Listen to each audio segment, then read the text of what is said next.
Hello dear friends, आप सभी को वेलकम है आपके अपने यूट्यूब चैनल तनु क्लासेस 8 को में। दोस्तों आप लोगों के लिए टोटल 10 सेट लेके आए हैं। अगर आप सेट 1 से लेकर के सेट 10 तक सभी क्वेश्चन को कर लेते हैं, सभी ऑब्जेक्टिव क्वेश्चन एमसीक्यू को कर लेते हैं, तो दोस्तों मैं आपको गारंटी देता हूं 90% क्वेश्चन जो आपका यहीं से फंसने वाला है, अगर आप सभी क्वेश्चन को सभी सेट को देख लेते हैं तो। और दोस्तों जो क्वेश्चन आपको सॉल्व नहीं हो वो क्वेश्चन को नोट करके आपको बार बार रिविजन करना है। जैसे हम लोग ये हिस्ट्री का लेके आए, क्लास 12 हिस्ट्री का, इसी तरीके से बाकी जितने भी सब्जेक्ट है आपका आर्ट्स का, जैसे कि geography, political science, economics, sociology, psychology, सभी सब्जेक्ट का इसी तरीके से लेके आएंगे। आपको क्या करना है दोस्तों, एक एक क्वेश्चन को देखना है और ये 10 सेट को देखना है। आज का ये पहला सेट है, देखिए आप यहाँ पर सेट 1, इसी तरीके से जितना भी सेट दोस्तों आप लोगों के लिए लेके आएंगे, ये सभी सेट को आपको देखना है। यहाँ पर लिखा हुआ विद्यार्थी अपने शब्दों में उत्तर दे, तो सब्जेक्टिव क्वेश्चन जो आएगा उसमें आपको अपने शब्दों में उत्तर देना पड़ेगा। ठीक है, मैं आपको बताऊंगा कैसे देने का आइडिया होता है, क्या होता है, सभी चीज आपको एक एक करके बताएंगे। पहले दोस्तों आपका पहला नंबर क्वेश्चन आपके स्क्रीन पर आ चुका है और दोस्तों ये सेट 1 है, ध्यान रखेंगे ये सेट 1 है और ये पहला नंबर क्वेश्चन है। और इसी तरीके से अगर आप 10 सेट को देख लेते हो तो दोस्तों मैं आपको गारंटी देता हूं, फिर से वही बात बता रहा हूं कि 90% चांस है सभी क्वेश्चन आपको यहीं से लड़ने का। ठीक है, चलिए पहला क्वेश्चन देखिए आपके स्क्रीन पर। सिंधु सभ्यता का कौन सा स्थल मृतकों का टीला कहा जाता है, यानी कि सिंधु सभ्यता का कौन सा स्थल को मृतकों का टीला कहते हैं? चनहुद्रो को, चाहुद्रो को, या फिर हड़प्पा को, या फिर मोहनजोदड़ो को, या फिर कालीबंगा को? इसका जो राइट आंसर है बिल्कुल आपका ऑप्शन सी हो जाएगा, मोहनजोदड़ो। क्या हो जाएगा? मोहनजोदड़ो। इसी को जो है सिंधु सभ्यता का मृतकों का टीला कहा जाता है। राइट आंसर आपका ऑप्शन सी हो जाएगा। अब देखिए नेक्स्ट क्वेश्चन, क्वेश्चन नंबर 2, भारतीय पुरातत्व का पिता कहलाता है। जो भी क्वेश्चन आपसे नहीं बने प्लीज आप उसको नोट करेंगे और बार बार रिवीजन करेंगे। भारतीय पुरातत्व का पिता कहलाता है Cunningham, John Marshall, SR. Rao, या फिर मार्टिमर व्हीलर? तो सेकंड का जो दोस्तों राइट आंसर होगा बिल्कुल आपका ऑप्शन ए हो जाएगा। आपको पढ़ा रखा है ये चीज कि भारतीय पुरातत्व का पिता जो है उस कनिंघम को कहा जाता है। किसको? कनिंघम को। अब देखिए नेक्स्ट क्वेश्चन, क्वेश्चन नंबर 3 आपके स्क्रीन पर। सिंधुवासी निम्न धातु उपयोग नहीं करते थे, यानी कि जो सिंधु सभ्यता के लोग थे, सिंधु सभ्यता के वासी थे, वो कौन से धातु का उपयोग नहीं करते थे? तांबा, लोहा, सोना, कांसा। ये क्वेश्चन कई बार आपके बोर्ड एग्जाम में पूछा जा चुका है। इसका जो राइट आंसर होगा दोस्तों बिल्कुल आपका हो जाएगा लोहा। ठीक है, लोहा जो है वो वैदिक सभ्यता के लोगों को मिला था, जिससे कि वो लोग खेती वगैरह किए, फिर बाद में बहुत तरक्की किए थे। लेकिन सिंधुवासी के पास लोहा जो वो बिल्कुल नहीं था, लोहा का खोज उस समय नहीं हुआ था, तो लोहा का उपयोग सिंधुवासी के लोग नहीं करते थे। अब देखिए next question, question number 4, Sindhu सभ्यता नर्तकी की मूर्ति कहां से मिली? वही नर्तकी की मूर्ति जिससे हम लोगों को पता चला कि वहां पर भी मूर्ति पूजा होती थी। यही नर्तकी की मूर्ति से पता चला था कि सिंधु सभ्यता में मूर्तियों की पूजा होती थी। तो ये जो नर्तकी की मूर्ति है वो कहां से मिली थी? मोहनजोदड़ो से, कोटदीजी से, हड़प्पा से, राजधानी से? बिल्कुल इसका राइट आंसर वो हो जाएगा आपका मोहनजोदड़ो। तो सिंधु सभ्यता में नर्तकी की मूर्ति जो है वो मोहनजोदड़ो शहर से मिली थी। राइट आंसर आपका ऑप्शन ए हो जाएगा। अब देखिए दोस्तों नेक्स्ट क्वेश्चन, क्वेश्चन नंबर 5। सभी क्वेश्चन का आंसर आपको एक एक करके ईमानदारी से लगाना है, इधर उधर किसी का भी नहीं देखना है। किसने भारत में सर्वप्रथम स्वर्ण सिक्के जारी किए थे? बहुत ही इंपॉर्टेंट क्वेश्चन। सबसे पहले स्वर्ण सिक्के भारत में किसने जारी किए थे? मौर्य ने, हिंदू यूनानी ने, कुषाण ने, गुप्त ने? बिल्कुल इसका जो राइट आंसर हो जाएगा दोस्तों वो हो जाएगा आपका हिंदू यूनानी। तो इसी ने जो है सबसे पहले भारत में सिक्के, स्वर्ण सिक्के जारी किए थे। किसने? हिंदू यूनानी ने। अब देखेंगे नेक्स्ट क्वेश्चन, क्वेश्चन हो जाएगा आपका 6, शक संवत का आरंभ किसने किया था? शक संवत का आरंभ किसने किया था? मिनांडर ने, रुद्रदामन ने, या फिर गोंदो फर्निश ने, या फिर कनिष्क ने? तो बिल्कुल इसका जो राइट आंसर हो दोस्तों वो हो जाएगा आपका कनिष्क ने, यानी कि ऑप्शन डी। तो शक संवत का आरंभ जो है कनिष्क ने किया था। अब देखिए नेक्स्ट क्वेश्चन, क्वेश्चन नंबर 7, आपका बिल्कुल भी टाइम नहीं लेंगे, फटाफट क्वेश्चन को करते हुए चलेंगे। किसने भूमि अनुदान की प्रथा आरंभ किया था? भूमि अनुदान की प्रथा, ये प्रथा जो है किसने आरंभ किया था? कुषाण ने, सातवाहन ने, गुप्त ने, मौर्य ने? बिल्कुल इसका जो राइट आंसर है दोस्तों वो हो जाएगा आपका सातवाहन। सातवाहन जो है वो भूमि अनुदान की प्रथा आरंभ किया था। अब देखेंगे दोस्तों नेक्स्ट क्वेश्चन, क्वेश्चन नंबर 8, बहुत ही इंपॉर्टेंट क्वेश्चन है। मनुस्मृति की रचना काल है। बहुत बच्चे इसमें कंफ्यूज जाते हैं। यहाँ पर देखते हैं कि 200 ईसा पूर्व से 200 पढ़ लेते हैं, 300 से 100, 100 से 200, तो वो इसको ही छोड़ देते हैं, बाकी सभी को लगा देते हैं। लेकिन यहाँ पर अगर आप लोग क्वेश्चन को, आंसर को ध्यान से देखेंगे ऑप्शन को, तो ईसा पूर्व से लेकर के ईस्वी तक है। 200 ईसा पूर्व से लेकर के ईस्वी तक है, ध्यान दीजिए यहाँ पर। ठीक है, तो राइट आंसर जो दोस्तों वो हो जाएगा आपका ऑप्शन ए। मनुस्मृति की रचना जो है, रचना काल जो है वो 200 ईसा पूर्व से लेकर के, यानी कि ईसा जन्म से पहले 200 ईसा पूर्व, यानी कि ईसा के जन्म से पहले से लेकर के 200 ईस्वी तक, यानी कि उसके जन्म के बाद तक। इसका राइट आंसर आपका ऑप्शन ए हो जाएगा, 200 ईसा पूर्व से लेकर के 200 ईस्वी तक। अब देखिए दोस्तों नेक्स्ट क्वेश्चन, क्वेश्चन नंबर 9, मृक्षकटिकम। बहुत ही इंपॉर्टेंट क्वेश्चन है, बहुत ही इंपॉर्टेंट क्वेश्चन। मृक्षकटिकम या फिर मृक्षकटिकम रचना है किसकी? कालिदास की, शूद्रक की, आर्यभट्ट की, या फिर अमर सिंह की? बहुत ही इंपॉर्टेंट क्वेश्चन है। क्वेश्चन नंबर 9 का जो आंसर हो जाएगा दोस्तों वो हो जाएगा आपका शूद्रक की, यानी कि ऑप्शन बी। तो मृक्षकटिकम की रचना जो है वो कौन है दोस्तों? रचना है वो है शूद्रक की। किसकी रचना है? वो शूद्रक की। अब देखिए नेक्स्ट क्वेश्चन, क्वेश्चन नंबर 10, ये भी क्वेश्चन बहुत बार पूछा जा चुका है। चैत्य क्या है? घर है, पाठशाला है, गौशाला है, पूजा स्थल है? बहुत ही इंपॉर्टेंट क्वेश्चन है। क्वेश्चन नंबर 10 का जो राइट आंसर है दोस्तों वो हो जाएगा आपका ऑप्शन डी, पूजा स्थल। जी हाँ, चैत्य स्थल जो है, चैत्य जो है वो पूजा स्थल है। अब देखिए नेक्स्ट क्वेश्चन नंबर 11, 12 अंग संबंधित है बौद्ध धर्म से, जैन धर्म से, ब्राह्मण धर्म से या फिर किसी से नहीं। ये जो 12 अंग है ये किससे संबंधित है? तो 11 का दोस्तों राइट आंसर हो जाएगा बिल्कुल आपका ऑप्शन बी हो जाएगा, जैन धर्म से। किससे हो जाएगा दोस्तों? जैन धर्म से आपका राइट आंसर हो जाएगा। 12 अंग इसी से संबंधित है। अब देखिए नेक्स्ट क्वेश्चन नंबर 12 दोस्तों, यहाँ पर आपको आर्ट्स की संपूर्ण तैयारी कराई जाती है। जो भी नए बच्चे जुड़े हैं, नए बच्चे इस वीडियो को देख रहे हैं, तो प्लीज आप चैनल के अंदर जाएंगे, प्लेलिस्ट पे जाएंगे, आपको सारा चीज पता चला जाएगा कि यहाँ पर कैसे करके तैयारी की जाती है। पहले आपको थ्योरी एक्सप्लेनेशन कराई जाती है, फिर आपको chapter by chapter objective, chapter by chapter subjective, फिर दोस्तों आपका टेस्ट भी लिया जाता है, फिर आपको वीवीआई भी करवाया जाता है, जैसे कि आपको ये कराया जा रहा है। ठीक है, इसी तरीके से यहाँ पर तैयारी कराई जाती है। इसलिए अगर आप लोग नहीं जुड़े चैनल से तो सब्सक्राइब करके जरूर जुड़ जाइए। चलिए, संगम साहित्य की रचना हुई उत्तर भारत में हुई थी, मध्य भारत में हुई थी, दक्षिण भारत में हुई थी, पूर्व भारत में हुई थी। तो संगम साहित्य की जो रचना है वो कौन से भारत में हुई थी? उत्तर, दक्षिण, मध्य, कौन से? तो दोस्तों 12 का जो राइट आंसर है बिल्कुल आपका ऑप्शन सी हो जाएगा, दक्षिण भारत में। तो संगम साहित्य की रचना जो है वो दक्षिण भारत में हो गई थी, यानी कि ऑप्शन सी आपका राइट आंसर हो जाएगा। अब देखिए इस क्वेश्चन नंबर 13 बहुत इंपॉर्टेंट क्वेश्चन है। सातवाहनों का सबसे महान शासक कौन थे? सातवाहन जिसने भूमि अर्धन प्रथा का जो लागू किया था सातवाहन, तो उसका सबसे महान शासक कौन थे? सिमुक, कृष्ण या फिर गौतमी पुत्र सातकर्णी या फिर सातकर्णी प्रथम? बहुत ही इंपॉर्टेंट क्वेश्चन है क्वेश्चन नंबर 13। इसका जो राइट आंसर है दोस्तों वो हो जाएगा आपका गौतम पुत्री सातकर्णी, यानी कि ऑप्शन सी। तो सातवाहनों का सबसे महान शासक गौतमी पुत्र सातकर्णी है। अब देखिए नेक्स्ट क्वेश्चन नंबर 14, अकबरनामा की रचना किसने की थी? वीवीआई क्वेश्चन है ये। अकबरनामा की रचना किसने की थी? अमीर खुसरो ने, अल-बरूनी ने, इब्न बतूता ने, अबुल फजल ने। तो दोस्तों 14 का जो राइट आंसर है बिल्कुल आप लोग सही लगा रहे हैं। इसका जो राइट आंसर दोस्तों हो जाएगा अबुल फजल, क्योंकि अल-बरूनी जो है वो किताबुल हिंद लिखा था और इब्न बतूता जो है वो इब्न बतूता का रिहला, क्या नाम था? इब्न बतूता का रिहला, ये लिखा था इब्न बतूता ने। अल-बरूनी लिखा था दोस्तों क्या? किताबुल हिंद। लेकिन अकबरनामा की जो रचना है वो किसने किया था? अबुल फजल ने। राइट आंसर हो जाएगा आपका ऑप्शन डी। बहुत इंपॉर्टेंट क्वेश्चन है। चलिए क्वेश्चन नंबर आप देखते हैं, क्वेश्चन नंबर 15 बहुत इंपॉर्टेंट क्वेश्चन है। अकबर का वित्त मंत्री कौन था? बिरबल था, मान सिंह था, टोडरमल था, अबुल फजल था? बहुत बच्चे यहाँ पर जल्दी जल्दी में लगा देते हैं क्या?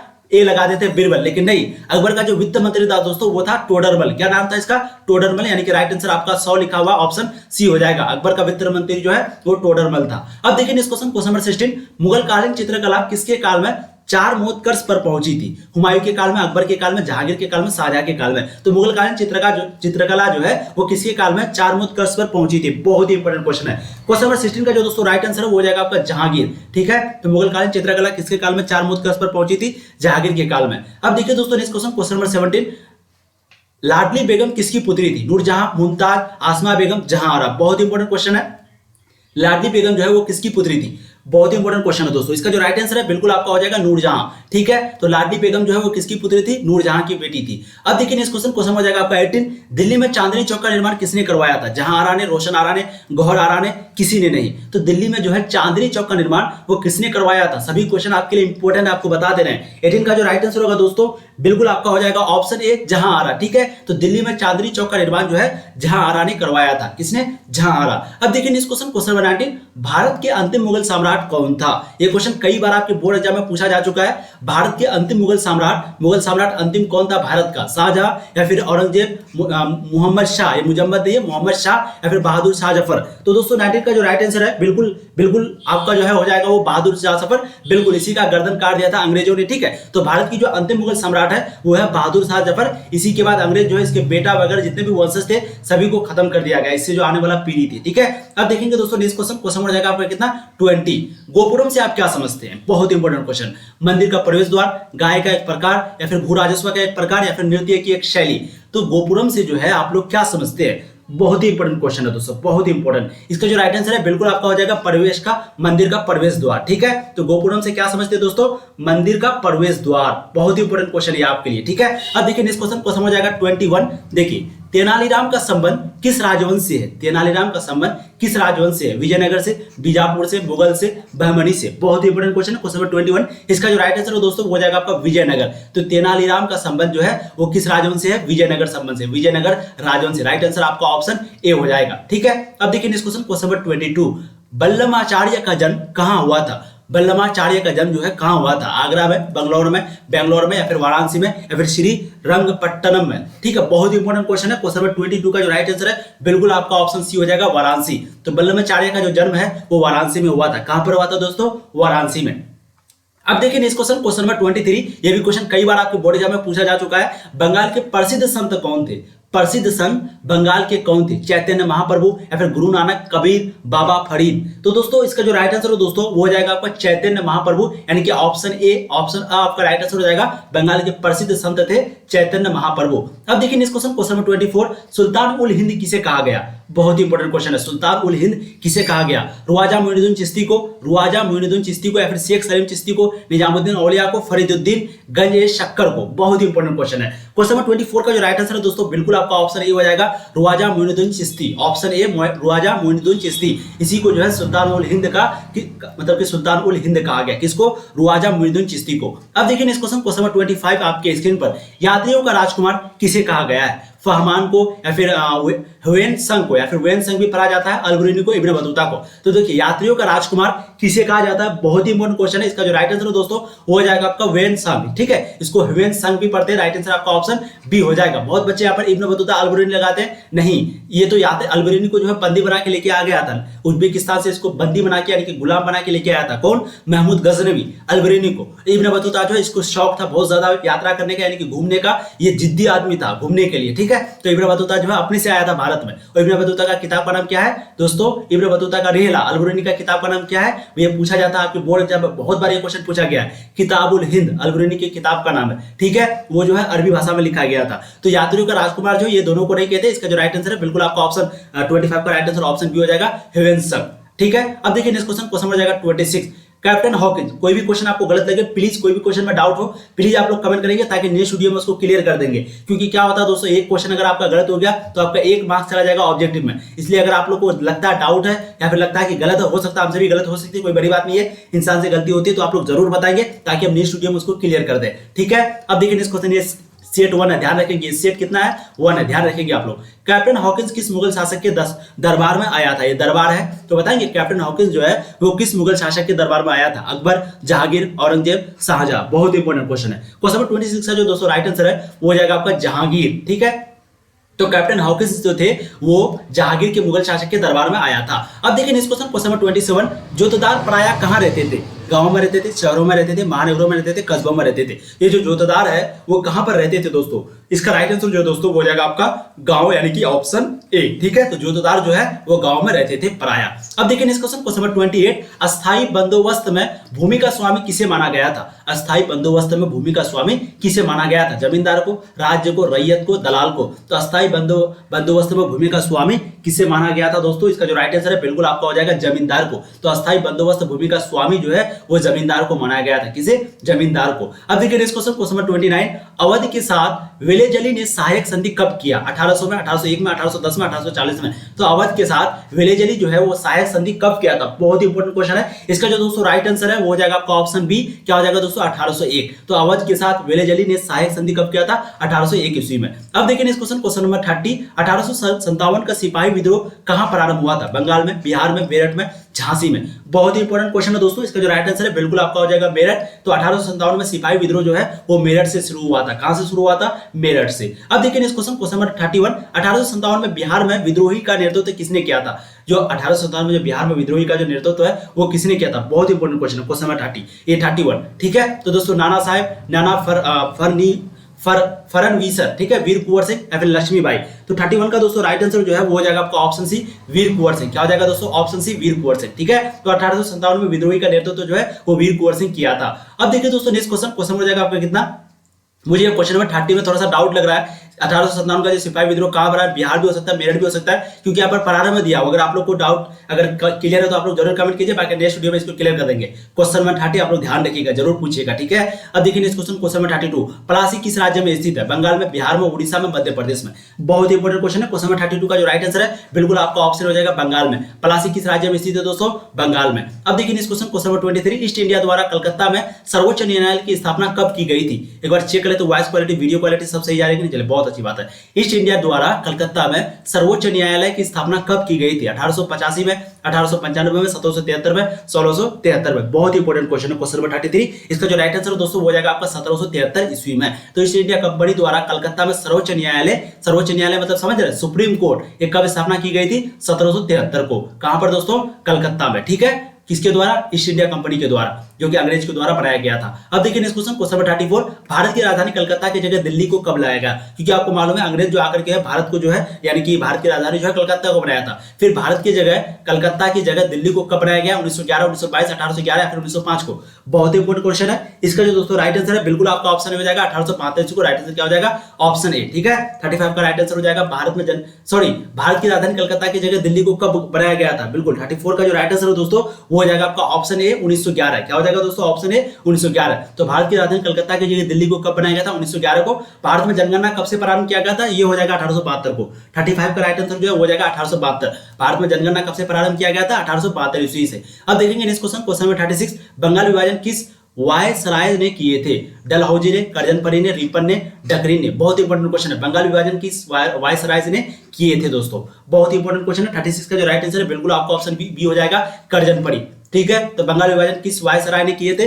कर्जनपरी ने। सूरत फूट कब? सूरत फूट ये जो आंदोलन है एक प्रकार का वो 1905 में हुआ था, 1907 में, 1911 में या फिर 1916 में? ये जो सूरत फूट है वो कब हुआ था दोस्तों? बहुत ही इंपॉर्टेंट क्वेश्चन है। इसका जो राइट आंसर है दोस्तों वो हो जाएगा आपका ऑप्शन बी 1907। कब है? 1907। जी हाँ, तो सूरत फूट जो है वो 1907 में हुआ था। बहुत इंपॉर्टेंट क्वेश्चन है। क्वेश्चन नंबर 38 आप लोग यहाँ पर देखेंगे खिलाफत आंदोलन कब शुरू हुआ था? 1920 में, 1930 ईस्वी में, 1940 में, 1950 में? तो खिलाफत आंदोलन जो है वो कब शुरू हुआ था? इसका जो राइट आंसर दोस्तों हो जाएगा आपका 1920 ईस्वी में। 1920 खिलाफत आंदोलन कब शुरू हुआ था? 1920 ईस्वी में। ध्यान देंगे आप लोग, 10th क्लास में भी आप लोग पढ़े हुए होंगे। अब देखिए नेक्स्ट क्वेश्चन नंबर 39, मुस्लिम लीग ने मुसलमानों के लिए पृथक राष्ट्र की कब मांग की? यानी कि एक अलग राष्ट्र की कब मांग की, अलग देश की कब मांग की मुस्लिम लीग ने मुसलमानों के लिए? ठीक है, 1920 में, 1940 में, 1950 में, 1905 में? तो 39 का दोस्तों राइट आंसर जो हो जाएगा वो हो जाएगा दोस्तों आपका 1940 यानी कि ऑप्शन बी। तो मुस्लिम लीग ने जो है मुस्लिम लीग ने मुसलमानों के लिए अलग राष्ट्र की मांग 1940 में किए थे। अब देखेंगे नेक्स्ट क्वेश्चन नंबर 40, भारतीय संविधान सभा के प्रारूप समिति का अध्यक्ष कौन था? डॉक्टर राजेंद्र प्रसाद, जवाहरलाल नेहरू, डॉक्टर भीमराव अंबेडकर या फिर पुरुषोत्तम दास टंडन?